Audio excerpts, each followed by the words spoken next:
you seen that replay, buddy? All right, man, I'm done talking to you. You can't be done talking to me right here facing me. I back. Trust me, I back. Dana! 60 G's, baby! But I'm not impressed by your performance. It's normal. Come on, guys. It's normal. You'll do nothing. You'll do nothing.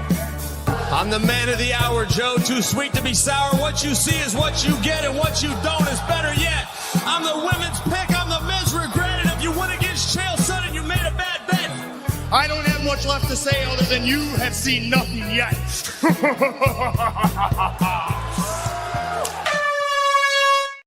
What's happening, Fight Week Show fans, Fight Week Show people? Then we are back with another non-stop shakedown episode, and joining me are my boys over here in the house. We got McDane, we got Crossover, we got Kraken, and we got Head Kick Pod. Give me head. How you doing, brothers? Hope everybody's doing well. We'll start with you, Keith. How you doing, my bro? You good? I'm doing amazing, thank you. Always good to sit with you guys and chop it up about MMA. Yeah, man. Kraken, man. How you doing, bro? Hey, man. I'm still riding high off that 10-7 round by DDP, man. So I'm ready to talk about it. Let's go. Yeah, man. We're here to talk about all of that, man. And Cross, man. You know what I mean? This DDP Hamzat talk ain't going away. It looks like it keeps boiling. Hey, bro, how you feeling about this whole thing, man? How are you doing yourself, brother? I'm good, man. The day has a way of flying by when I know I'm coming on the show with the fellas chopping it up. And, you know, it's always good to see, you know, the South Africans on the show, especially when there's some DDP Hamzat news. It's definitely going to be a good stream. You know they always got smoke for you, man. McDane, how you doing, brother? You've seen all the news that's been flirting around in the MMA scenes, man. You been feeling good? I'm feeling good, bro. All I know is this is going to be a long night listening to a lot of brothers fucking argue amongst themselves. That's all I know this is going to be. But I'm here for it, bro. I'm here for it. Yeah. We're here for it, man. Come on. Big up everybody that's watching us live. Yeah, go on. What's with the cock chair, bro? What's going on over there? Hey, your Didi vibes blood. Like, how many thousand Johnson O's you got back there in that corner? How many white suits you got in that wardrobe, son? Did they be glistening? Did they be glistening? Yeah. No comment. I plead the fifth. I said no. Lakers in 5. Hey, I said no comment, man. Serious thing. Hey, your people. Salute to everybody that's locked on with us right now, whether you're watching live, whether you're watching playback. Make sure you're showing love and support to all the guys on the platform. You can see the name scrolling on the bottom of the screen right there. We got MMA Anomaly, Making the Walk, S-Dogs MMA, Crossover MMA, The Rambling Dad, Head Kick Pod. You know what I mean? Make sure you're following every single one of these guys. And we got Kraken. I get the Kraken. Make sure you get onto his page as well. They'll all be in the description below, people. And big up our boy Leroy's put some videos together for us in the back. And we're going to take a look at them. And I'm going to go around the table, ask the guys what their opinion is, and we're going to chop it up. Some will agree, some will disagree, and some we just have to move on. You know what I mean? So we'll see where the news takes us. And the first one on the docket, go on. You want to say something? Yeah. Just before we start everything, I have gained an extra 2 points on the leaderboard because of irregularities, but we can continue. Me too, I just brother. had to make sure too. we got it at the top. Oh, I'm precious about that 1 point, son. And Cross, hold on. I'm coming for your black ass. Son. Why? You better sit there, cushy. I'm not too far away for you now. Not worried about you. Not worried about you. We're looking up. I'm going up. I'm going up. Not by my view. You going backwards. I'm fighting up. Every time I think I gain points, some crazy shit happens, and I lose more points.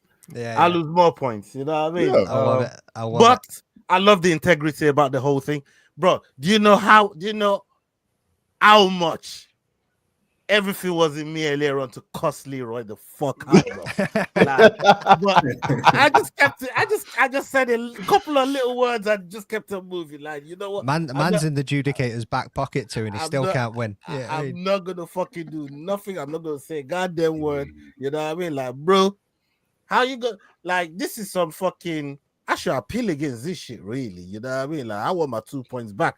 This guy over here, I'm the quite first happy time, with it. it's not even by a precious 1 point. You know what I mean? Hey, what integrity are you talking about? What, Leroy's integrity? Leroy's integrity for the first time ever. He's not going, no, that's not a me problem. That's a you problem. Yeah, for real. Do you know who I'm surprised hasn't piped up? Is Jordan. All right, okay, let's go look at your previous mistakes. Hey, listen, if I was Jordan, I'll be appealing this whole fucking process, bro. Like, bro, you know what? Yeah, you probably on reflection go back and check some more on this scorecards, bro. You know what I mean? But hey, the adjudicator's decision is final. Speaking of the adjudicator, yeah, his decision is final. All I can do is we accept it and work harder on my picks. It's going to be fucking tough to pick. It's going to be tough to pick 3 dogs or the three dogs this week, but we got 11 fights. Let's pray none of them fucking pull out the fights. Hey yo, week. But we'll is see. that who I think it is? That's Nippon, man. That's a homie, man. I thought that was Naz for a quick minute there, bro. No, that's Nippon. Big up Nippon, man. You know what I mean? He's one of Naz's brethren as well. Salute to Nippon, bro. Big up yourself. Brother. Yeah, man. Okay. Bro, that's what I was just getting. Bro, we was talking about this in the back. We're gonna get up on him today. This is the Jackson 5, and I'm Michael, son. Yeah,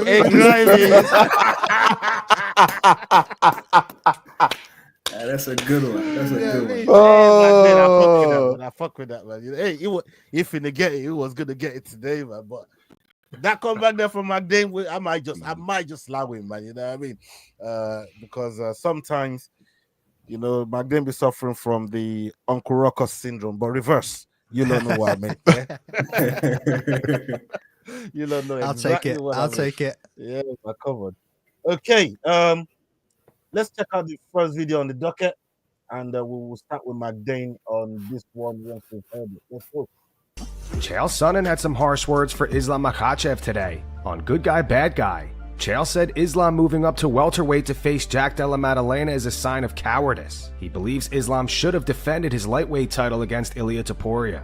Islam went up not out of courage. Islam did not go up out of adding hardware to put on his mantle. He went up with one condition, which is I don't have to fight Belal Muhammad. Now, he can sit around and say, I could beat Belal, and I wouldn't go up and beat Belal because I can beat Belal. The bottom line is you entered a division openly that you said you wouldn't face one of the top guys. That's not a sign of courage. That's a sign of cowardice. I don't love the idea. You have an undefeated. Make sure you understand what happened. I know this is your friend, DC. I think of Islam as my friend, too. But let's think of what happened. You have an undefeated, #1 ranked world champion who's chasing you down. He is willing to leave his division behind. He's willing to walk away from his belt to chase you down. You are so interested in getting away from this guy that you not only leave your belt, you leave your division, and the whole thing is only contingent that you don't have to fight Islam. Not for nothing. This is not the way champions conduct themselves.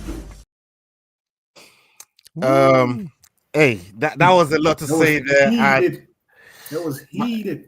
You guys know how I feel about Islam. If I was to go first, I'd kill Chael Sonnen right there, man. You know what I mean? I'd slay him. But I'll let McDane do my dirty work for me. And unpack what you just heard there, bro. Like two things. You think my man's a coward? A little bit. Two things I want to say before we get diving into this is if you closed your eyes there, that could have sounded like RFK was going sick at DC about fucking Islam Makhachev. You know what I mean? Anybody else hear it? The RFK voice and Chael Sonnen there? Just add a little bit of this to it and it would have sounded exactly like him. You know what I mean? I missed it. That's what I could hear. And the other thing that I wanted to mention was, bro, was that Joey like trying to get off DC or was DC trying to get in that Joey? Because that thing looked like it was... Yeah, I mean, or body warmer, whatever you want to call it, Joey, Gilly, body warmer, all the rest of it. Man was struggling to fit in that. Yeah, for real. And on the back of Bahal, as he was calling him, Muhammad. Dude, I don't know. Like he's going a bit over the top there, but he's doing what Chael Sonnen does, isn't he? Yeah, I mean, he's stirring it up. He's causing a talking point. He's giving some of the internet trolls something that they can go and spin and twist and post for themselves as if they've said it themselves and all the rest of it. That's all that was right there, to be honest. Is he running? No. Does he want to improve his legacy? Yes. As Cross has stated before, if he stays and he fights Topuria right now, all people are going to say is, you beat another featherweight. If he lets Topuria go in there, have a fight against Charles, win that belt, come back down and take it off him, that's where the talks will be different. Yao, I mean, what have you made of what Chael said there? Do you have a different perspective to it? do you have an alternate, or do you agree? That he does. Look, the one thing that I can never say about fighters is, if you're in there, you're a coward, especially when you're a champion. I've never said that about fucking fighter. Lane. Or that they're scared. You can say you suck because you didn't do your job well, but coward never. I agree with you. Those two things. Sorry. The point is, no.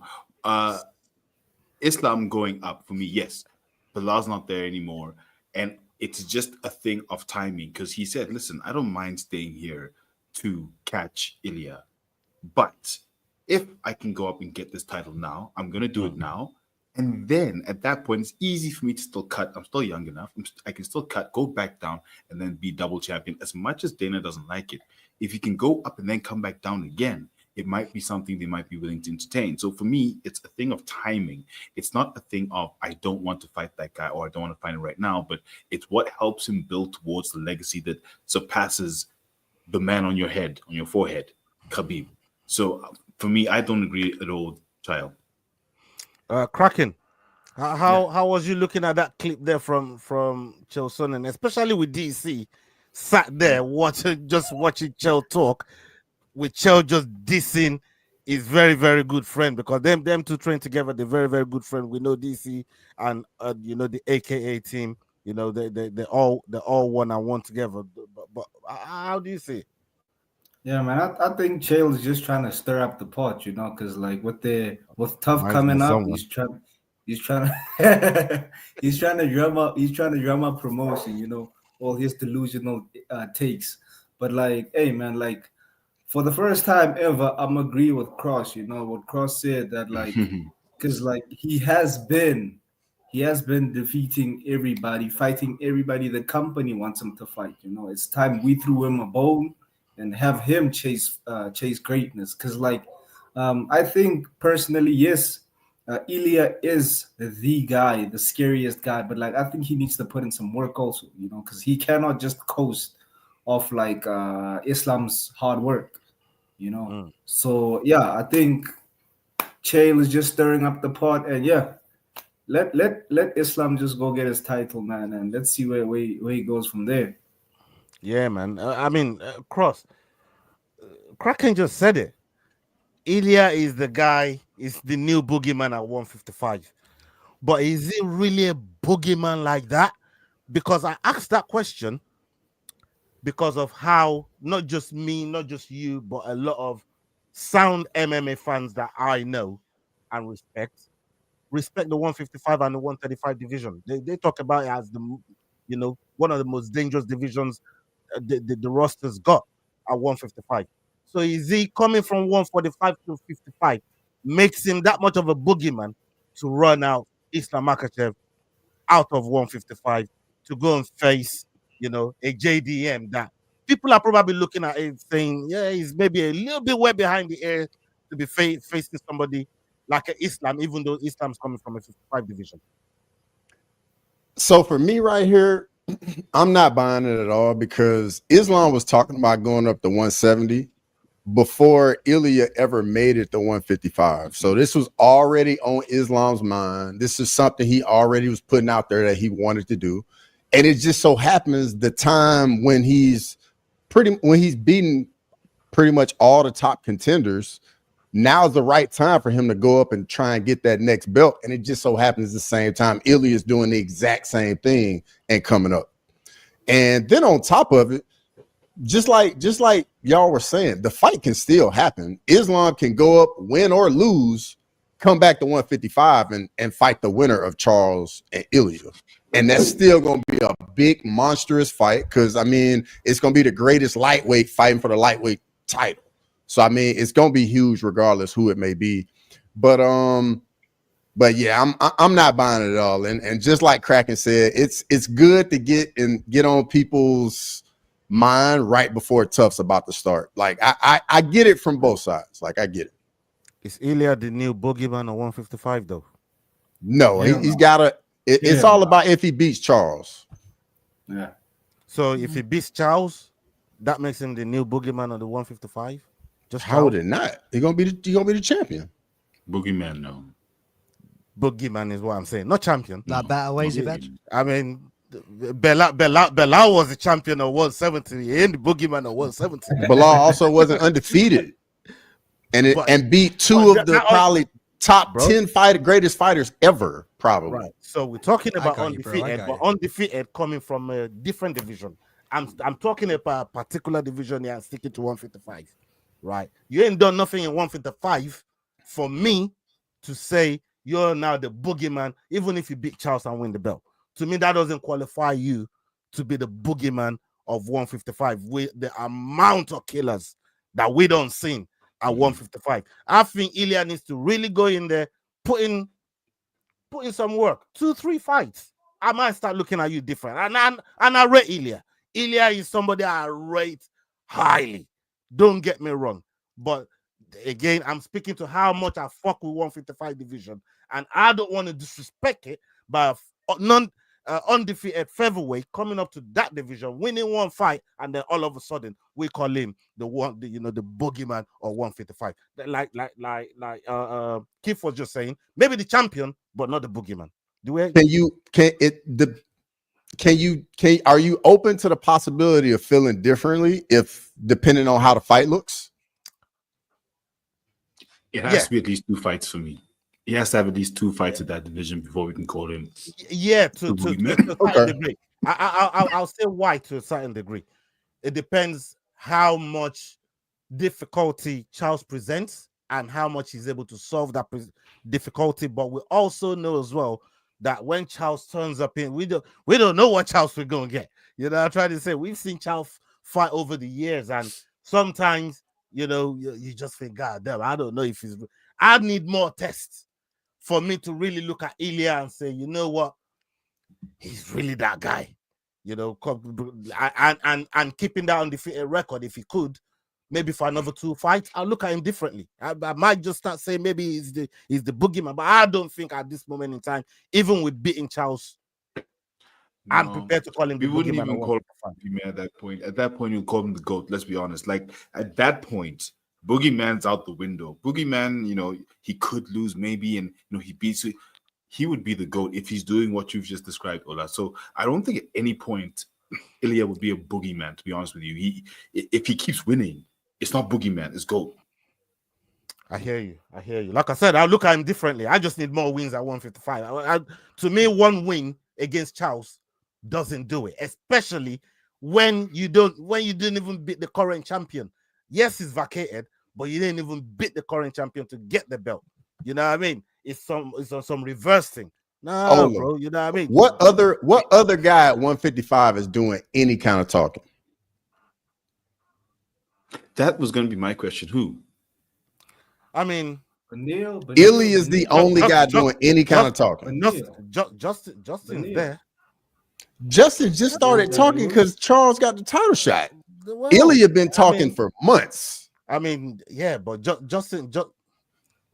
I mean, so today, do you not think? All right, you guys asked me who. I threw out a name, and you said you only just started talking. We got Benil, you know what I mean? Yeah, man said Benil. Like, there's a couple people in there. I just think that division is Benil. And if we ain't talking about the you brothers are punishment, clutching at straws with Benny, bro. Hold on, if we ain't talking about the punishment, if we ain't talking about the punishment that the UFC is serving Aman Sarukian right now, Aman would be in there. We'll be talking about Aman Sarukian right now. You know what I mean? And I don't think it's easy work for Ilya to just turn up and just knock Aman Sarukian the fuck out like that. If Armin did his job already, we would have already had the fight. That's why I caveated it and said, you know what, if you went for the UFC, you know, with the punishment with the UFC, then, you know, Aman would be in this conversation as well. Hey, So I need to find me a barber like that. I think if he finds a way to say beat Aman, beat Islam, you know, and beat Justin, bro, you already beat Max. Like, I'm looking at you differently. And like to what Yao said, we're talking GOAT styles at this point, if he's able to do those things, you know, but only time will tell. I'm just not ready, I suppose, because Islam hasn't lost his title at 155 yet. And to just give him the bogeyman title like that, I don't know, man. Islam ain't lost that. He ain't lost that title yet. Anyways, fuck you, Leroy. We're gonna move on to the next ones just before we move on, like one of the actual most solid fucking comments and all of that there was this one here from Combat Sports today. But Topuria versus Paddy is the biggest fight to make in the lightweight division if Topuria wins. That's facts. That is facts. And as long like obviously they're talking about Gaethje versus Paddy. Fight. As long as he gets past Gaethje, if that happens, bro, that shit's gonna be wild. Paddy can win that fight too. Bro. And I just set you up a little segue there, so don't fucking ruin it and take the segue and go. Bro, Paddy, that's the reason why UFC's kept these two apart, bro. Like I said, I was there the night Ilya knocked out Black Country Banger, knocked him out, and got on the mic and called out Paddy, right? And Paddy was fighting at 55. He was at 40. There's a reason they kept them different because they weren't in the same weight division. They kept them apart. But there's been a couple chances. I think if they've offered it to Ilya would have made 55 no problem. I'm a scouser. We don't get knocked out. I take that all day.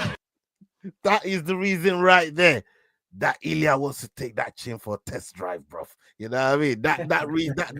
Hey, listen, everybody's been trying it, but Paddy's been defying logic, and I must say, he's proved he's been better than what I first thought he was gonna be. Yeah, he keeps getting in there and he keeps defying logic, man. He keeps handling the people they put in front of him, and that's all you can ask. You know, handle the puzzle, you know, that's been put in front of you. So yeah, that would bro, I wouldn't be mad at that matchup, especially if it was in England or Spain. It would be wicked if it was in Spain though.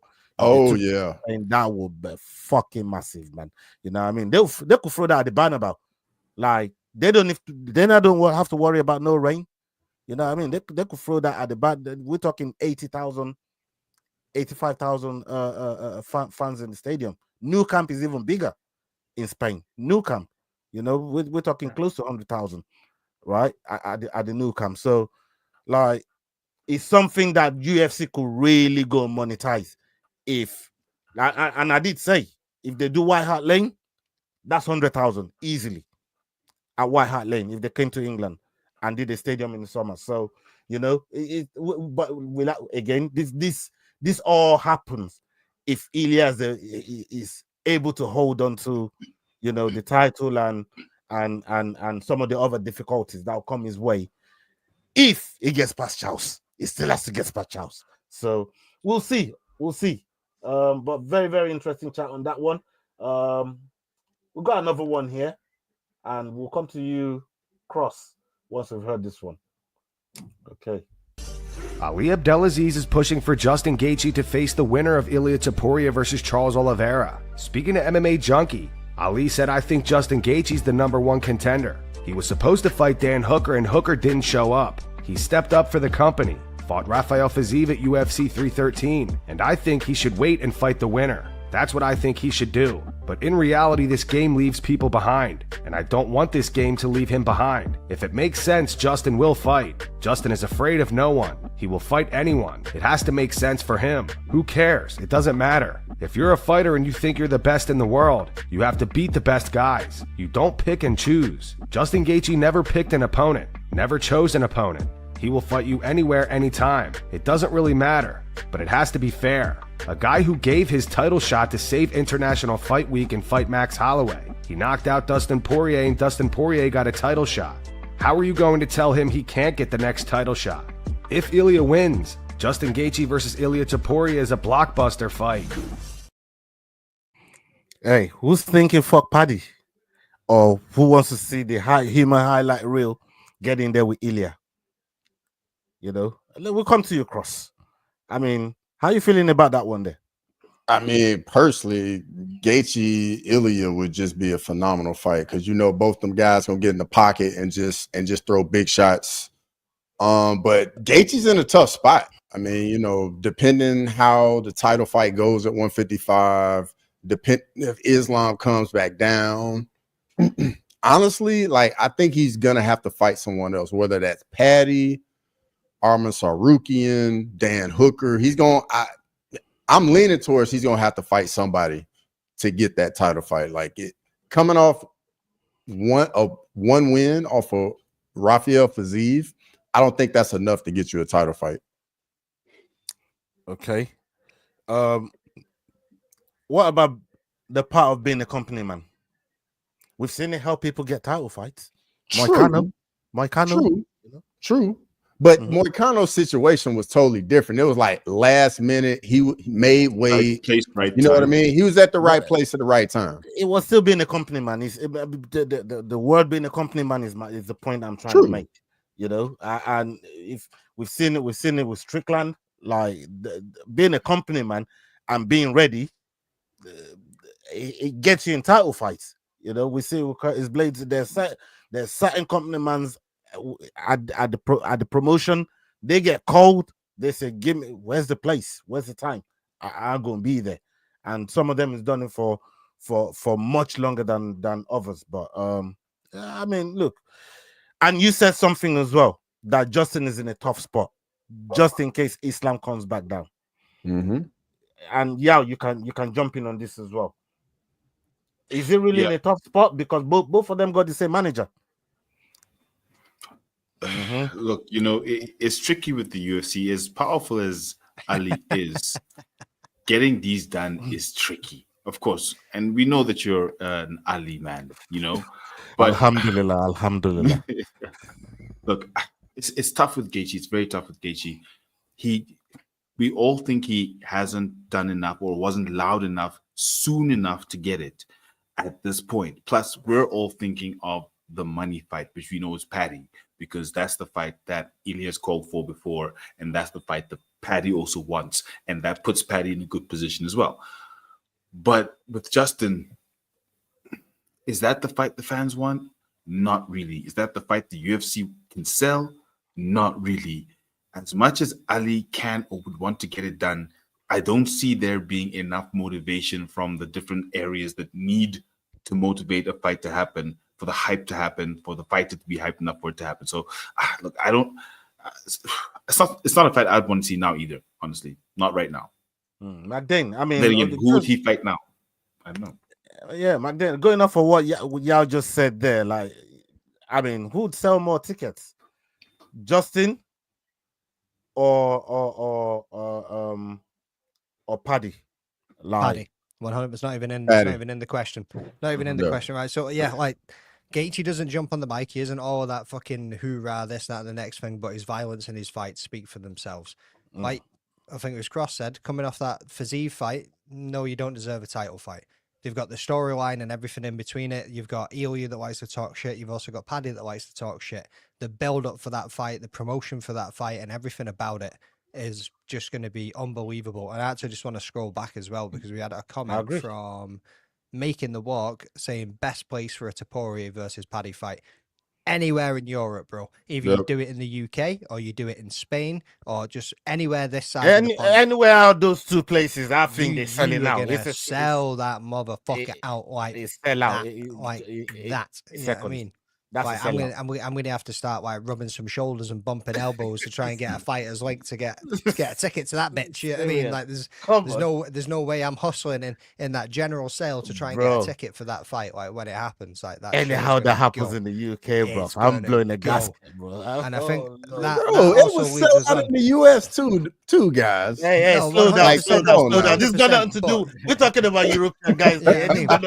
We already beat you brothers once recently. We already beat you brothers once recently. Sit down and shut up. This also comes over to Combat Sports today saying, does the 155-pound division feel dead at this moment? Who's really the next big lightweight after Paddy? UFC needs Paul Hughes and or Usman Nurmagomedov. Fantastic shout. Does it feel dead? Kinda.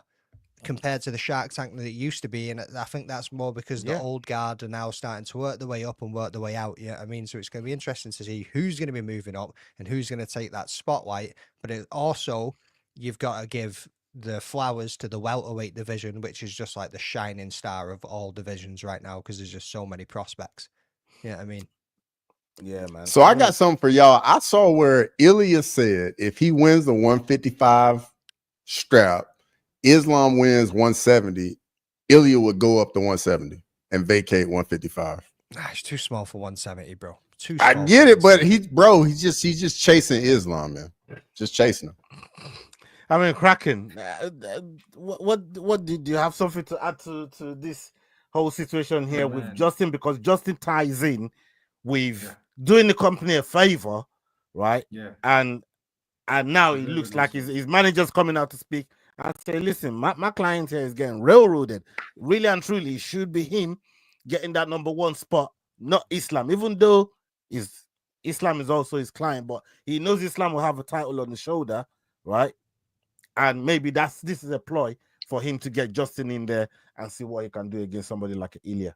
Which, to be honest, I wouldn't mind watching.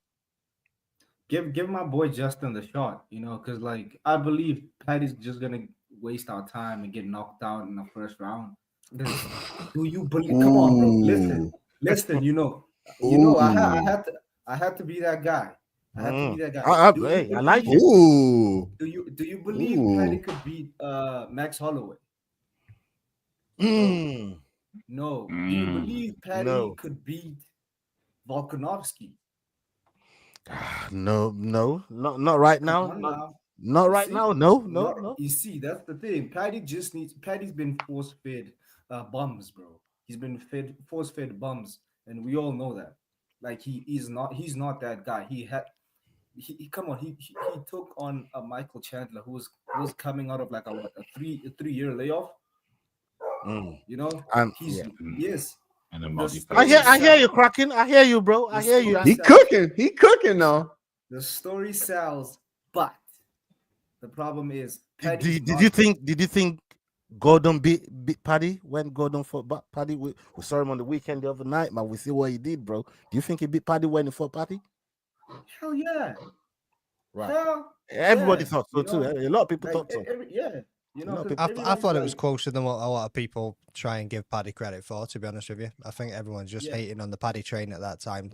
I can see. Did you have him winning the fight? I can see how we won it. That was when the hype train. I'm saying the night of. Did you have him win? The night of, yeah, I could see how he won it.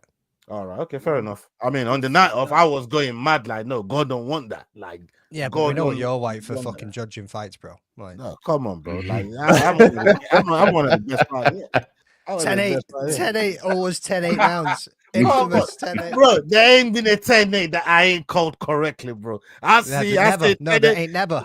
Bro, as soon as you man see me typing, you already know that's a 10-8. All that's bringing a 10-8 into the fucking chat, man. You know what I mean? Yo, we see a 10-8 from a mile away, man. Serious thing. Anyways, let's go on to the next video that Leroy put here for us. Before it starts trolling, I will be coming to Yao on this one. Let's hear it. Aljamain Sterling thinks Kamaru Usman may struggle with Joaquin Buckley's explosiveness and athleticism. Usman versus Buckley goes down at UFC Atlanta on June 14th. Buckley is red hot right now. Usman, layoffs kill you, man. And facts are the facts. You can always disprove that and put on a great performance. His fight with Hamzat showed that he still got it. Stepped up on short notice. I think it was like 11 or 15 days, something like that. But he stepped up, gave him a run for his money, came down to that third round. I thought, maybe not. But again, that layoff, it kills you. The injuries, they kill you. Yeah, but he has a lot more going against him than he does going for him. Where Buckley has everything going for him right now. The momentum, the confidence. You hear the way he's talking online. It's not like he's talking. He's just talking really, really confident. And he believes in everything he does. His power, his punches, his technique. He's black. He's athletic. There's a difference with the athleticism of Buckley. Buckley is explosive. When he's like this and he's ready to knock if you buck, and then he's freaking shucking and jiving, and then he come in, he starts swinging them bungalows. You better watch out. You better watch out, Buckley. Father Time catches up to everybody. And I feel like this might be the passing of the torch. But Buckley has passed those tests with these tough fights. Wonder Boy's a nightmare for everybody. The fact that he was able to do that to Wonder Boy, it says a lot. He's ready for the elite. And that's why the Usman fight, all the injuries, I know he's talked extensively about his knees, but then I also heard him say something like his knees aren't that bad. He had to take off a lot of time to rehab. I just feel one guy has a lot more momentum than the other, especially coming back off the couch. Yeah. We've heard what Sterling has had to say there. And he's talking, to the effect of Usman's injuries and time off in the cage, I guess. But what's your take on how Buckley handles Usman in this very anticipated matchup? Because, bro, like you said, it could be the passing of the torch. I don't want it to be, but hey, your time to talk, brother. So Usman has not fought at welterweight in 2 years, and then his last fight against Chimaev, I think like Aljo said, he showed he still got it, but now that's middleweight. He hasn't won 3 fights in a row, so the momentum's not with him. And I have multiple times made the mistake of picking fighters who are on a skid, going up against fighters who they don't really have the place to beat, because right now with where Kamaru Usman is in his career, with where his knees are, literally I can't even repeat it, but everything Aljo said is spot on. He was absolutely cooking there. And that's really what it is. There just isn't enough to say that he will have an easy time with Buckley, and there isn't enough to say that he will beat Buckley, but he could beat Buckley, because at the end of the day, he is a former champion. He is a multi-time defending champion, and you can't ever count someone like that out. So there is a possibility, but it's just one of those things where I think might be passing the torch.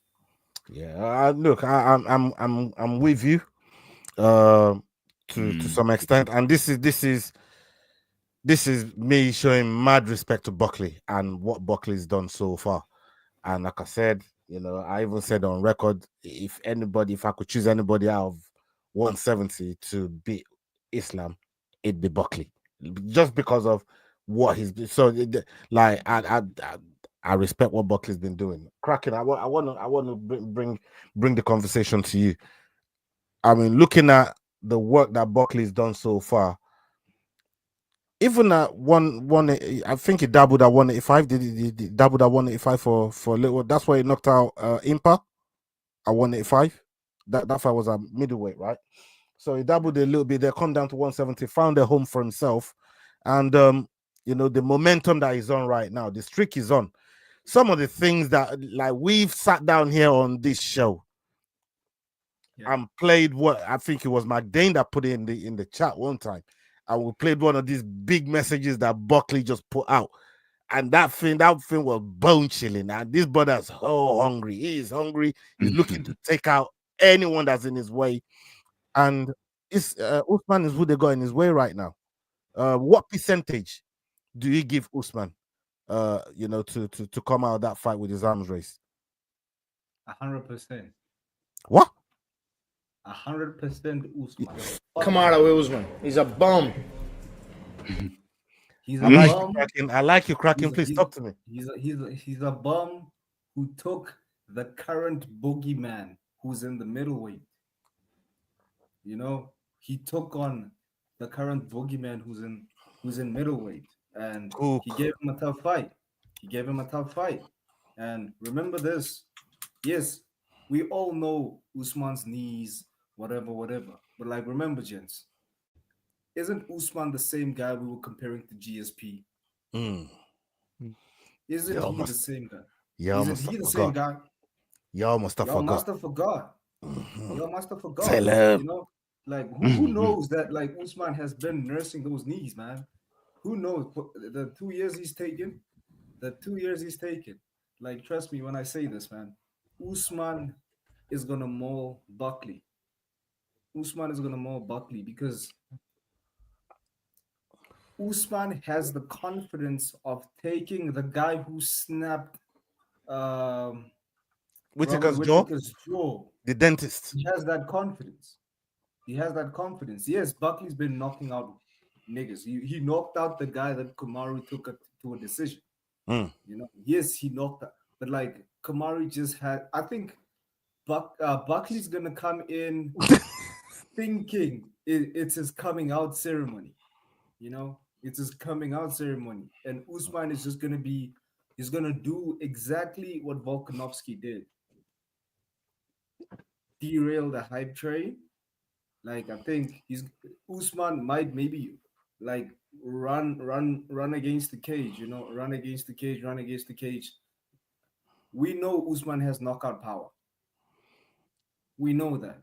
Expect a Kamaru Usman knockout from this one. Put money on that. Bet your house.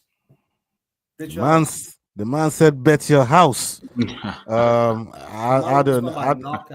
I don't know, cracking man. I seen the table on Head Kick Pod, man. It don't look good. Where you telling people to go bet their house, me, bro.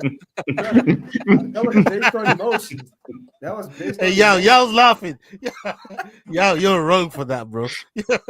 You're wrong for that, y'all. You know what I mean? Stop laughing, y'all. You know, hey, I mean, I know the confidence you got for Usman there, cracking, but telling people to bet the house, like bet their house. Okay. I hear you. You're gonna pay off your. Would you say bet the farm? Your student loans. Hey, Cross, would you bet your house on Usman? I mean, Kraken said bet the house. I'm gonna be honest. I think this is gonna be easy work for Buckley, bro. Like, I think we've kind of already seen this story with Nasruddin Imavov, how easy he made it look against Izzy. None of us wanted to believe it, but the facts are the facts. Father Time is undefeated. And all this time off, you got a guy that's coming down a weight class, surging. I know Ola don't want to hear it. I know he don't want to hear it. I know, but hey, why you have to bring Izzy into this? What does Izzy got to do? I'm just saying, like, I'm just saying, bro. The vets, when we see them fight these young surging contenders after they were in a close title fight against somebody we knew it was a really good fighter, and they looked a tick off. And then the next fight they take, like the surgeon prospect, and that surgeon prospect makes it look easy, just like Michael Morales just did with Gilbert Burns. Like, that was scary too. You know, Father Time is undefeated, and it happens very quickly, especially in this game. Kamaru Usman, 38 years old. It's just the reality. Okay, I mean, Glover did the unthinkable, man. Like, bro. Yeah, I was about to say MMA. This is MMA. Glover did the unthinkable, man. That's he's the exception, but the exception doesn't disprove the rule. It doesn't, but you can still look at that and say, you know what? Maybe there's a chance. You know what I mean? Like, I'm holding on to some hope here. Anyway, I'm not even going to come to McDane on this. I know what McDane is going to say. So, hey, I'm leaving this conversation, bro.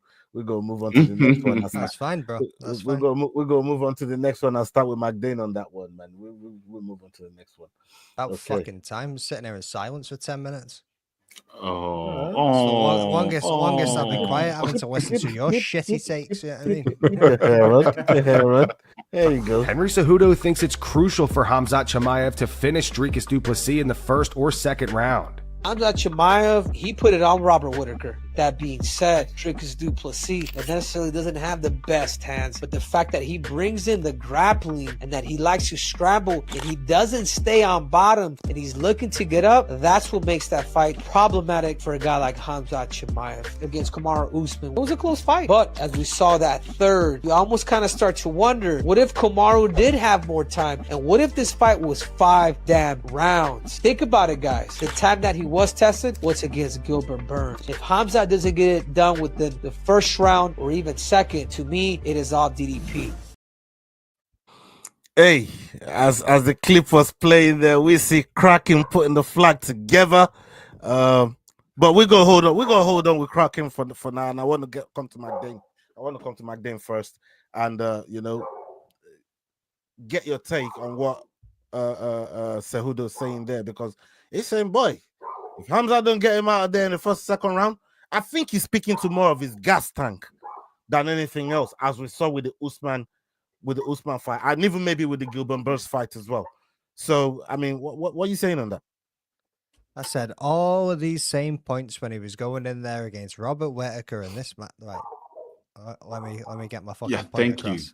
Yeah, those guns away. My goodness. Under so yeah, I said all the same stuff. I said all the same stuff in the Robert Whittaker fight. I said all Robert Whittaker had to do was survive that first round, take it into the second, the third, and the fourth, and that's where he'll be able to start lighting him up. And it was all based on that gas tank. And then he had his fucking jaw realigned. And Wayne, don't worry, dude. I never let these motherfuckers bully me. Yeah, I mean, these guys hide in the group chat. But going back to this one, bro, I'm actually quite torn. Like, DDP is like that drunk, stupid motherfucker that could manage to claw his way through this shit, and just that crazy fucking power that he's got and the dog energy that he brings and all the rest of it. I'm leaning DDP over the long haul, but again, is he gonna survive that first round? Is he gonna survive that first round? Because that's what it all comes down to with Khamzat Chimaev. Yeah, I mean. Before I get to Cross and now, Yao, just to let the viewers know, we're about to spend 15-20 minutes on this segment. Half an hour, dude. These two brothers. You know what? Before I get to those two brothers, I'm about to come to Kraken. Kraken, I see you got your flag up right there, and you're that South Africa representative. They might not like you, but they have to respect you. You know what I mean? They have to, bro. I'm the middleweight champion. Yeah, man. You've been telling, bro, the way you handle South Africa, bro. Salute to you, man. You know what I mean? You terrorize. This man's got half of South Africa fucking blocking him on all socials. They're blocking him everywhere. You might not like me, but you go fucking respect me, bro. Winners don't block me, bro. Winners don't block me, bro. He champions his fucking DMs.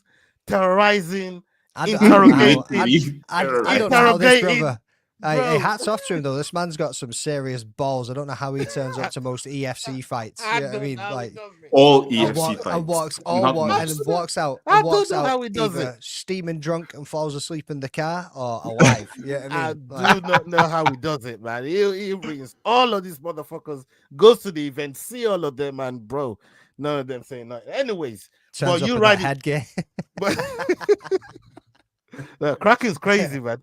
People, I'm telling you, man. Like I said, they might not like him, but they'll have to fucking respect him, bro.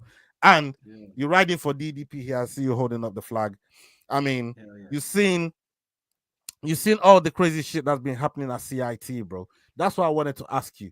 You know, all these losses are happening at CIT. You said that journeyman, Peace, excommunicado, was gonna beat. Was going to lose to one of them CIT guys that lost. You said Cameron blocked you. Cameron Simon blocked you. He's going to lose. He lost. now we got DDP up in here, right? Now we got DDP up in here. You're repping the flag for him. Is this the one that you really think is going to hold up the division and bring the winning culture back into the CIT that they've been losing over the last few fights? Bro, DDP is gonna win because Cross owes me money. Oh yeah, He owes me I money. forgot about that. I forgot about that. Yo, must have forgot. Like $100. Was it $100? Was it $50? Yeah, it was $50. It's 50. Right? It's 50. $50. Yeah, It's 50, bro. Like, trust me when I say this, man. DDP. Everybody, can we just give thanks to Coach Mornay that nobody has even figured out DDP yet, and everybody's. I like how you said yet. Yet, yes. Yeah, You only know, Father like, Time, trust Cross, me when I as you say said, this. only Father Time. But who has, like, how many people have figured out Chimaev? Remember, Nobody's Chimaev undefeated. 32nd. Yes, but like, come on, bro. Everybody took him to a decision. Gilbert Burns almost knocked him out. Went to 2. Gilbert Burns, Usman. Remember that? You like that? Remember that. Shit. Give us an okay. Right? Yeah, it's gonna do the fireworks. I already know what you're trying to do. Bro, come on now. DDP is the GOAT. You know, DDP is the GOAT because if you look at it properly, Chimaev has lost his aura. Yes, he cracked somebody's jaw just I now. want to But like, challenge you remember- on something you just said though. I mean, Yeah. what makes DDP the GOAT? Why? Thank you. I just wanted to challenge you on that one. Yeah, DDP has fought everyone, and DDP was always coming up. Everyone like who? As the underdog. Everyone like who? Didn't he just knock out Robert Whitaker? Didn't he just like make Izzy tap like a chicken? Didn't he fight Derek Bronson? Didn't he fight? He's fought people, bro. Come on, let's talk about stripping. Remember that. We have Chimaev, who's been gifted people ever since fighting Li Jingliang or whoever the Chinese dude was. He was gifted. DDP had to grind to be where he was, where he is currently. He had to grind, bro. You know, and everybody keeps on. I love it when DDP's the underdog. I love it because that's more money in my pocket, you know, and I got to double my take-home pay with Cross's hard-earned money. Hey, man, I love that. Let's get it. It's music to my ears. I'm gonna buy new shoes with that $50. I'm trying to get in on that action now. If I think about it, I'm gonna buy church shoes to thank God for that money, that American money, that dollar money. Hey, I mean, exchange rate money. Yeah. Hey, one thing Cross knows. That's about 1,000 rand, isn't it? You know what I mean? Hey, Yeah. for real. One thing that Cross knows is when this show was about to kick off, and he heard Kraken was going to pull up, he knew when it came to this topic, it was going to be 2 South Africans against his wolf over there with Hamza. But we'll stick with you, Yao. From how confident Kraken is, and I gave him a challenge on who DDP is bit for him to call him a GOAT. And you said even you're not really thinking GOAT status, but okay, you started reeling off names. And I'm thinking, all right, we're talking a couple of former champions here, you know, so maybe 3 former champions.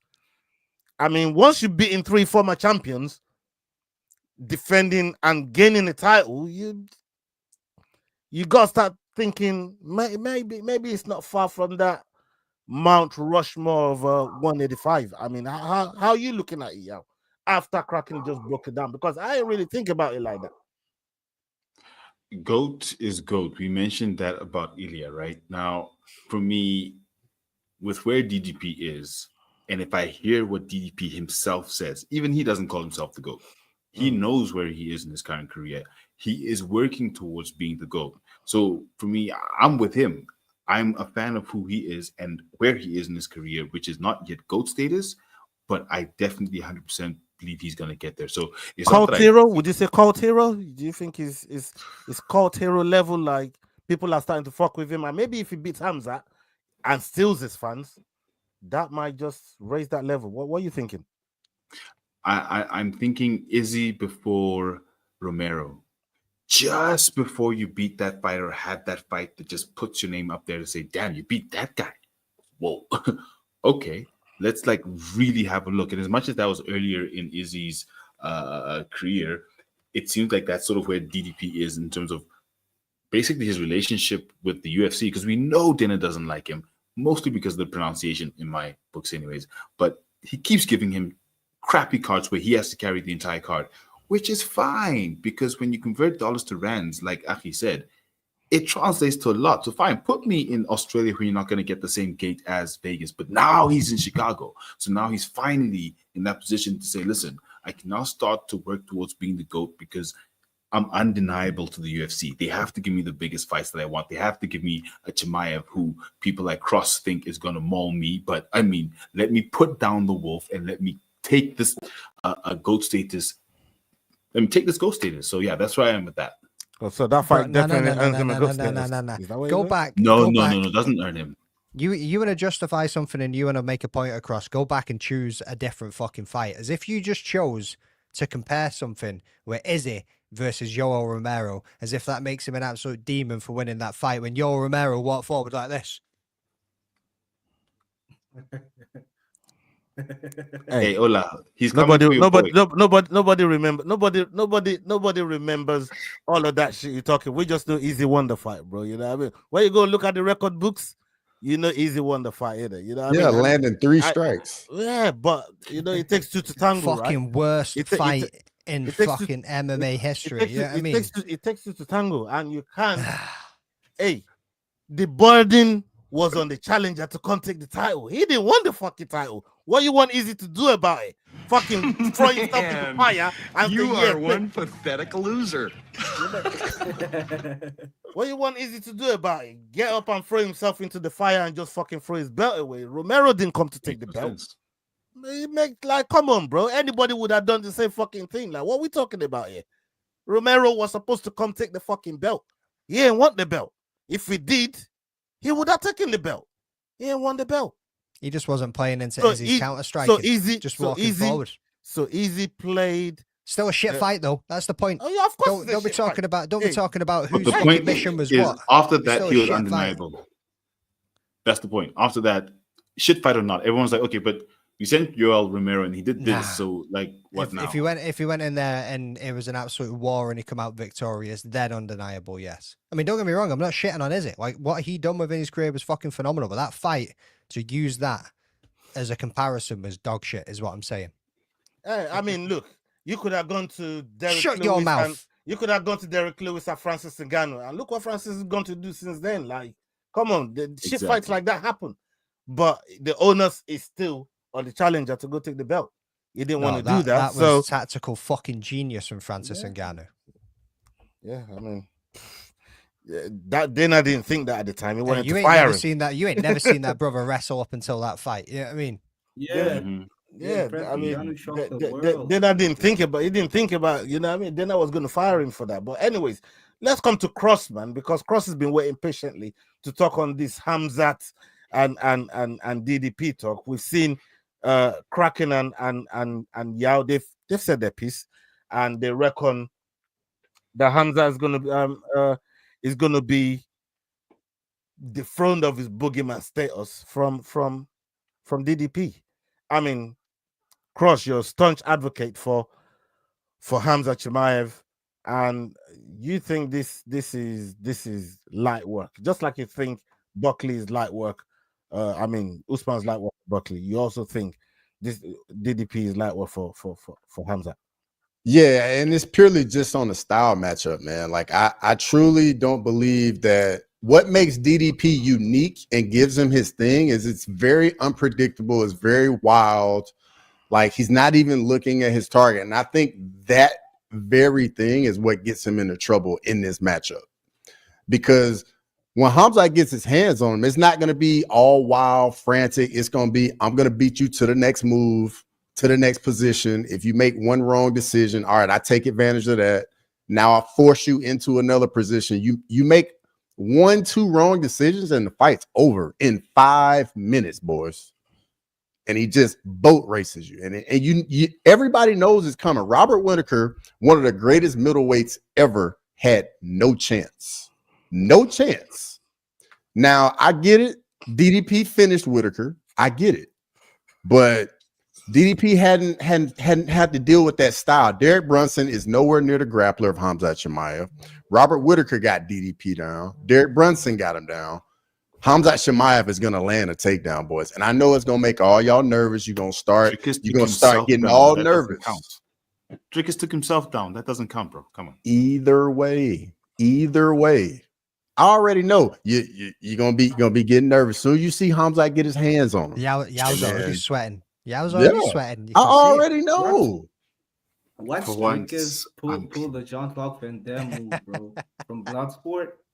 Watch Drickus do that and kick Khamzat to the face. Bro, Khamzat is gonna be not rattled by all the antics at the press conference. He doesn't care what he's gonna say, bro. The guy's gonna go in there and get after him straight away. And it is what it is. Like, it's inevitable. He might cheat. He might cheat just like he did with was it Kevin Holland? Remember the he might fake a touch of the gloves. That's what we know. Like, we know he's a dirty fighter. We know Chimaev is a dirty fighter. But we don't we're not gonna pretend as if like Chimaev some crazy ass shit. No. You are not gonna disrespect my champion. The guy who put me on the newspaper, the guy who made me meet the MMA guru, you are not going to disrespect my champion. I don't have to disrespect him. We're going to find out in Chicago. We're going to find out. Yeah. You better run me up there. Man. Hey, and if DDP is the better guy, I will come on here and be like, hey, you were right. Your guy was the better guy on the night. Yeah. I got no problems with it.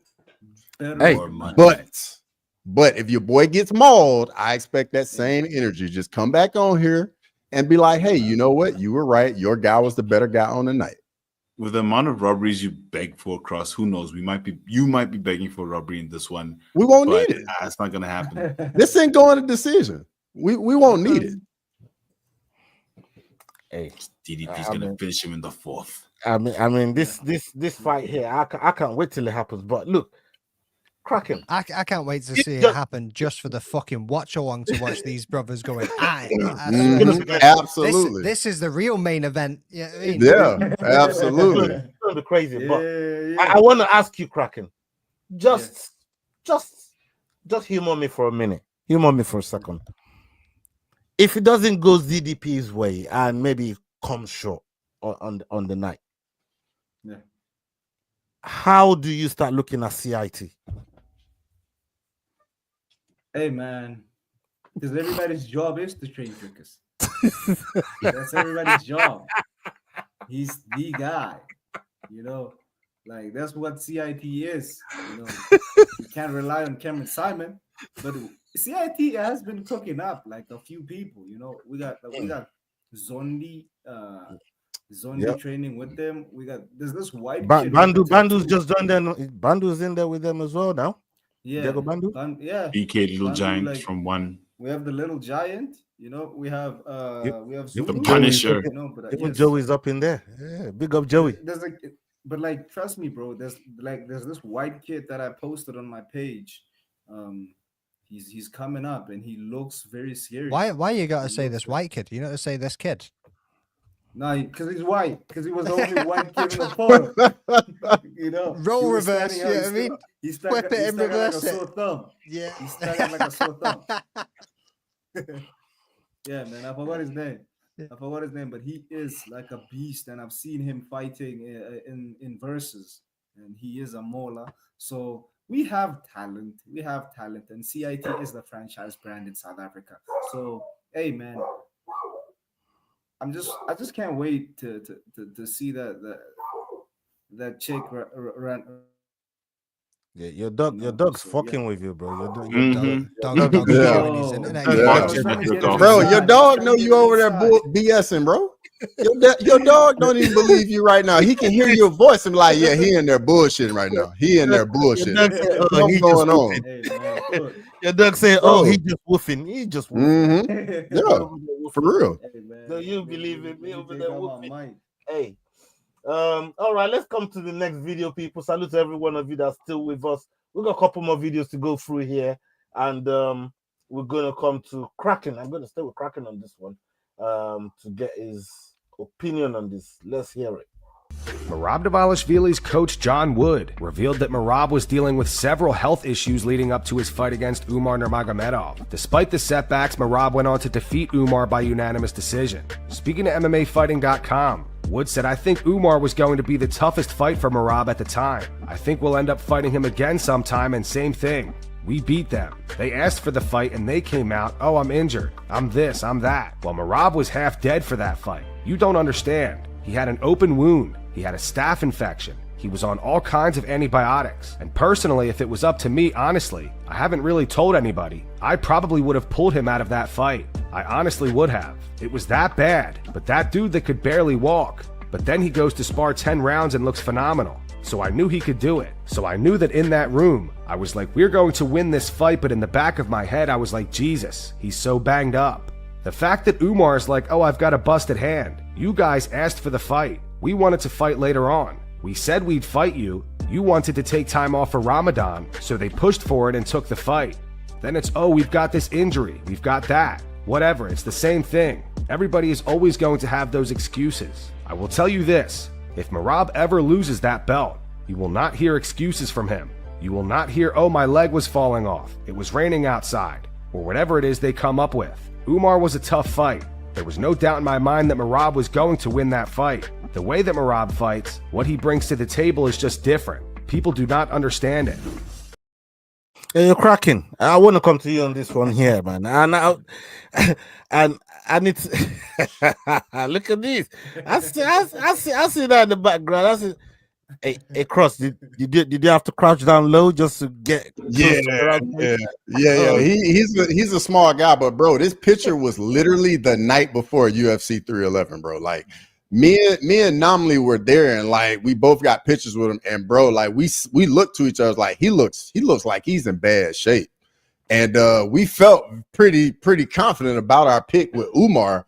But bro, he showed up on the night and took care of business. Yeah, man, he did. But Kraken, let me ask you this. I mean, what's your take on fighters that get in there, they do all the crazy talk, and they build up, and then they lose, and then they got excuses, like because the worst one for me, before I let you answer that, for me would be Bryce Mitchell. This is when he lost and he started blaming the flu, and he made some crazy excuses after he had that loss. And I was like, bro, what the hell is this guy talking about? But what's your take on fighters just making excuses when they come off losses and stuff like that, man? You know what I mean? Hey man, I think the Dagestanis used to be the guys, and I think they haven't suffered because Khabib's father, like Abdul Manap paved the way. Yeah, Abdul Manap paved the way by giving them bum ass fights to just hype up their records. So, bro, how are you gonna respect and disrespect in the same fucking breath, bro? Like, give it a rest. Give it a rest, bro. 3 years Dagestan, forget. That's how a Kraken does, bro. Like listen, like Merab said, like big respect Abdul Nurmagomedov when he was giving his post-fight speech. But like, yeah, man. All these guys, I think that's the thing. They've grown accustomed to always winning and to always being fed wins that like they do not know how to handle a loss. They don't know how to handle a loss. So I think what I personally, because like even Umar had the staph infection and everybody saw that, right? Everybody saw that like during Merab, like through the pictures. Merab, sorry. Yeah, Merab. Everybody saw that, you know, and everybody was like, nah, this guy. And then he delivers a performance like he did. You know, he delivers a performance like he did. And it's that thing of like, because even I was scared for morale. Even I was scared because I was like, okay, he's gonna give us a shit fight and we're gonna have another Namago Man of Rain. But like what he did, man, he stood 10 toes and he gave us a show, On and he became a business. star after that. He handled business, yeah, man. So what the excuses, man? I quite frankly don't care, man. You show up, you know, you show up like DDP. Need I remind you, DDP fought Robert Whitaker with an injured foot. And no DDP nose. did that. Yeah, no, come on, bro. They're fighters. They're built tough. You know, they're built tough. So I quite frankly do not give a rat's ass if somebody's injured. Because like I think they're doing the same thing as the Easy Camp. Because I think the Easy Camp wanted people to fight injured, but when it's time for them to fight, it's like, no, like I have the cold or something. Like this is the fight business. This is not Microsoft. Okay, this is not Microsoft. Yeah. Hey, this brother said this is the fight business. This is not Microsoft. Cross. I mean, you was a professional athlete, you know, in your time, and there's been times when you haven't gone into games, you know, the sport that you play 100%. I mean, is there ever been like a culture that you've seen or been around where that said injury is the reason why you didn't win a game or you didn't win a fight or whatever it's supposed to be? Have you ever been around a culture like that? Or is it just something that's always been like an unspoken rule? You don't really put that out there for a reason for losing. That's just the culture of being an athlete. Like you don't want people to think that you're soft. I mean, these guys are in a violent sport. These guys are not going to be healthy when they walk in there typically. And everybody's got injuries. Everybody's got little things they're dealing with. And that's just the game, you know, unfortunately. And but at the end of the day, when you go in there, you're going in there saying it doesn't matter. Like I'm ready to compete. Period. And then afterwards, if you're the better man that night, great. If you aren't, you weren't the better guy that night, and you got to live with it. Just realize you got to get better. But there are some guys that don't take it that way, and you can see they're trying to like use that excuse to try and like stay in there some type of way mentally. But I mean, it could be a little bit of that as well. Magdane, I look at what Usman did there, because that really pissed me off when I heard about it. I kept thinking to myself, like, who the fuck cares? Who cares? Nobody wants to hear these bitches excuses, man. Go back to the fucking drawing board, come back and prove everybody wrong. All these excuses was coming out with that and I don't know, because it's not something often that you associate with Tim Khabib.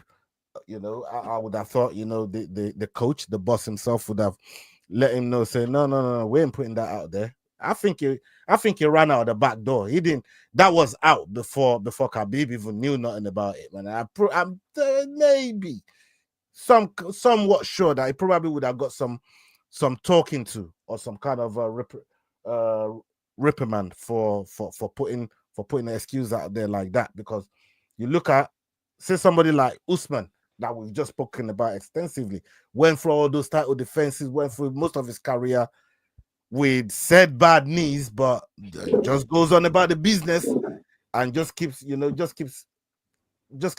churning out the win till he lost. Now you look at somebody like a Usman. What do you want to see coming from him and his team coming forward, especially coming back into this fight? And do you think, given the chance, it beat Merab, or will we see more of the same thing? And that excuse for Umar. Yeah, Umar's for like Usman. Umar's like the cousin that none of the family like, and you can kind of see that even when Khabib and that was in his corner, and he's seen him getting towards that 4th and 5th round. He knew, like, you could see Khabib was so disappointed already. You know what I mean? He was giving up. He was like, I'm defeated. I'm not even trying anymore. He was just like, whatever. And then took him out with all the excuses that he came out with. Like you say, bro, just pick yourself up, watch the tape, see where it went wrong, learn from it, go back in, change the course of history if you can. That's all it comes down to. But sometimes there is like, yeah, there was an injury here, there was an injury there. Don't use it as an excuse. Like you can disclaim it. Like, yeah, I wasn't the best that I was on the night. I had this injury. I'm gonna go back. Yeah, I mean, and just own it is probably the best way to look at it. Is own your losses, pick them up, and keep going, rather than using it as the whole reason why you didn't win that night. Yeah, man, that stuff drives me nuts. You know, like I can't take it, man. But there's a topic here. Yeah, we're gonna come to you first on this topic because McDane is sick to death of talking about the GOAT. Oh, here we fucking go. Man. Jon Jones doesn't seem to care if the UFC ends up stripping him of his heavyweight title. Jon posted this video to his Instagram story earlier today. Yeah. I'm over here sipping on coconut, talking about when you gonna fight. Jon then took to X. He wrote, "Been out here in Thailand enjoying life, stuffing my face every day, and I swear I'm losing weight somehow. The quality of food here is amazing. So delicious, so clean." This user replied saying, "Enjoying your last days as champ before being stripped, I see."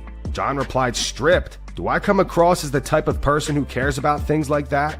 This user replied, "Yes. Otherwise, you'd have vacated the belt a long time ago because you don't plan to fight Tom." Jon said, "Y'all barking up the wrong tree. I told the UFC my plans a long time ago. I have no clue why they haven't shared them with you guys yet." This user replied, "What exactly are your plans?" Jon said, "To continue to monetize on this amazing brand that I've created." This user wrote, "Shut the f up and fight." Jon said, This attitude right here is making me a very wealthy man. This desperation is incredibly lucrative. So thank you. Keep it coming." He ended it off saying, "Bro, it's crazy. I can't walk more than 2 feet here in Thailand without taking a picture. My Russian fan base and my UK fan base has somehow exploded. Everything is working out for my good." Now, after all of this, footage has emerged on social media of Jon saying that he's done fighting. In the footage, Jon is FaceTiming his old friend Kamil Gadzhiev. He was impressed that Jon is still fighting and said that he still had 10 more years left. Jon replied saying he's done. How are you, bro? Everything is fine, my You friend. doing good? My man, I'm excited to see you again. You know, John, but you are still active. 10 years left, but you are still He active. said you got 10 years left, but you're still active. Oh, yeah, I'm done. He got a little girl, he's like, oh. And that's going to wrap it up. Hey, Still yo. active. Whereabouts is he still active? Fucking take it, yeah. Fuck this conversation. McDane, just mute yourself for a second, man. Relax yourself. Calm the fuck down, man. Yeah, that's why I'll go wait so you can relax. Let y'all say something to this, man. Yo, I mean, Jon Jones, I see a lot of trolling on there, especially when he was sipping on that coconut. Yeah, he was sipping on coconuts. Talking about his last fight. Talking about when is he going to fight again. Jon Jones is losing weight. I don't know if that's a clue. Maybe he's slowly cut. Does he even need to cut weight to make 265? He was big. He don't make the full 265, does he? Nah, he fights in the 240s. Yeah, that's what I'm saying. Heavyweight. Like, you don't need, like, I don't know if he really needs to cut that much too. Bro, he was fat. He was fat. We all saw it. He wasn't big. He was fat. He needed to cut the fat. All right, okay. So that's what you think he's doing in Thailand to prepare for Tom Aspinall. He's fucking chewing the fat. Please expand on that. Expand on that, bro. I think the clues are in everything he said. He's using people like that specific ex-user to become a very wealthy man, because the more we talk about it as we are now, the more of a purse he can claim from the UFC. And that's the information that I believe that the UFC is withholding, that he's saying, I don't know why the UFC hasn't shared it with you guys. So he's asking for 40 million. The UFC doesn't want to say it. They're trying to build this thing up to the point where the Thai fans, the British, UK fans, the South African fans, the American fans, the South American fans, everyone, Russian fans, everyone wants the Persian homies. The Persian homies. The Persian, the Costa Rican from Costa Rica. Don't forget the Alaskans. You know what I mean? Hey. Oh yeah. Don't leave the Alaskans out. Don't forget about those folks in Maine. Yeah. And the African Eurasians. Yeah. The African Eurasians. Forgot about them. Forgot about them. But I think he's building it to the point where it's the biggest fight in the world that everyone wants to happen. Everyone. There's not a single person on the roster, not a single country, not a single anything that says this is not the fight that we want. And I personally think that's what he's doing, and Tom as well. But him saying he's done, let's see. Maybe it makes us want to see the fight more, and he gets the 40 million. McGregor money. I don't know. It even got to the point where I was talking about this with a colleague today, and some random guy walked past and overheard us talking about it because my colleague was saying, "What do you think? Like, is it going to happen?" And even this random dude walked by and was like, "I am fucking sick to death of this conversation." He was like, "It's doing my head in." I was like, "Yeah, me too, mate." Yeah, man. Like I said to you, we'll go talk about it some more tonight, man. But Kraken, I've not really gotten your take on this whole Jon Jones. I know you're right for Jon Jones. I know Jon Jones is your goat. Do you think he's hiding, number one? And do you think he's really done, or he's just playing? He's just playing people's minds, and he's really gonna fight. Man, I think he's teasing a light heavyweight fight with Alex Pereira. Why? After losing to Ank, what does that pose in money? Like obviously, you know, like the UFC UFC is sneaky, man, and obviously Jon Jones doesn't want the high risk, high reward route. Yeah, because Jon Jones did say no. But if he he did had say already don't told want him Pereira his no more plans, after losing to Big if he had already told him his plans and that's what he was going to go and do, why would they be holding up Tom and the heavyweight division right now by not saying, right, that's what he wants to do, then we'll take the belt, let that division move on, and we'll fucking announce this to the people. Make it make sense, Kraken. The heavyweight strap is only fought for once a year. It's not like this division's ever been super active. If the fight happens, it's gonna happen in November. 100%. But strip that motherfucker, and I guarantee Tom fights for defending that belt more than once a year. True. I mean, if he's stripped, because I mean he ain't gonna beat him. So yeah, but like, hey man, like Jon Jones has the higher power. I don't know. Maybe he has pictures on Dana White or something. But like, yeah, man. Like, you never know, man. Like, hey, Kraken. You know, the other week, and because I saw this video, Cross, you can jump in on this as well. I saw this video with Dana releasing, you know, the fight announcements. And when it got to calling Tom Aspinall's name, I'm holding on to that. Dana choked. He choked on Tom's name. And I think from when Jon Jones said, hey, I don't tell the UFC what I'm doing. They know what I'm doing. They're lying to you. So go and look at them. Don't look at me. And I'm looking back at Dana White choking on Tom's name. What a narrative to spin. He didn't choke, brother. He's trying to build it up. It's a fucking market until he didn't even fucking end up mentioning his name either. Yeah, because he doesn't want to announce it yet. Because let's go back to this comment right here. Before you fucking carry on, shut your mouth. Yeah, I mean, before we carry on here, where is it? Why didn't he mention his name? Why? Get out of here. Yeah. Don't you pull my shit on me. Don't you pull my shit on me. You know what I mean? Where the fuck is that comment? Was perfect. That was perfect. Hats off to that one. Where the fuck is that comment just gone? Hey, listen, I thought you didn't want no part of this conversation anyway. I'm trying to talk to people fucking about talk about it. And You're all gonna of get me a fucking talking about it. I need You know to cross. Fuck off. Right, where's this comment? That fight announced at International Fight Week. That's exactly where it's going to fucking happen. Exactly where it's going to happen. They're going to make a big fucking media display, a big fucking promo video. We're going to get halfway through the night on International Fight Week, and they're going to go, we're going to the fucking screens. You know what I mean? And it's just going to be like, epic. And it's going to be MSG. Watch. Now, can we move on? Cross. Bro, it's almost bedtime, and I'm getting fucking raged up. I'm not going to watch on, but if I did, it'd be telling me, get up, breathe, This is the last go fucking for a video. walk. Calm the fuck down, yeah, and let Cross fucking talk.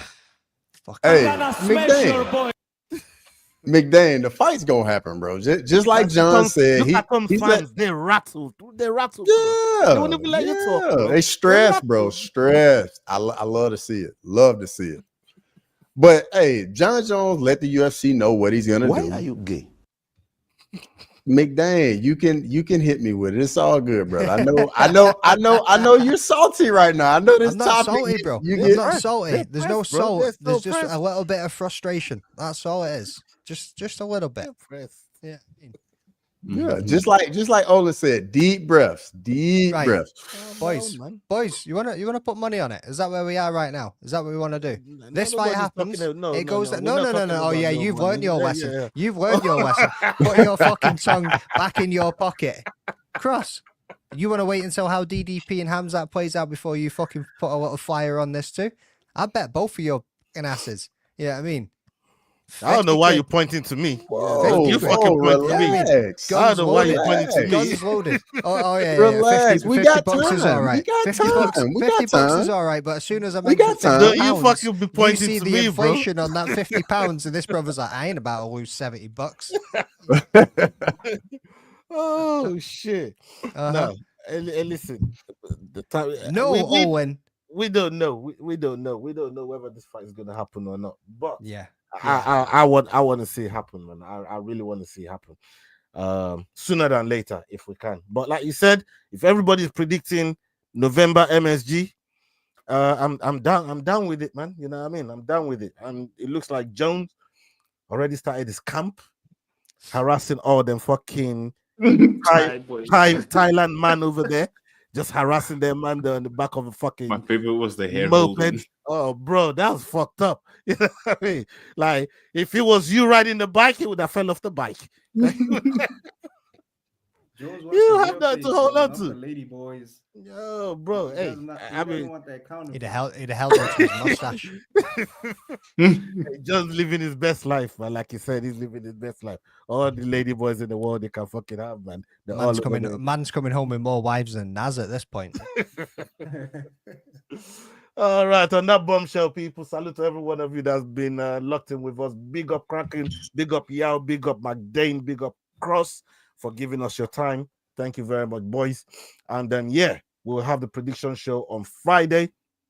And we'll go. No, there's no fights this weekend. It's Eric Blanfitch. All right, so that's the next weekend. Next weekend, yeah. All right, okay. So come join us next week for Don't Stop Shakedown. We'll be back with another video. And up onto the next one. Hasta la vista. Salute. We're out. Are you gay? Peace. Big love. Who says I'm gay? Top of the table, bitch.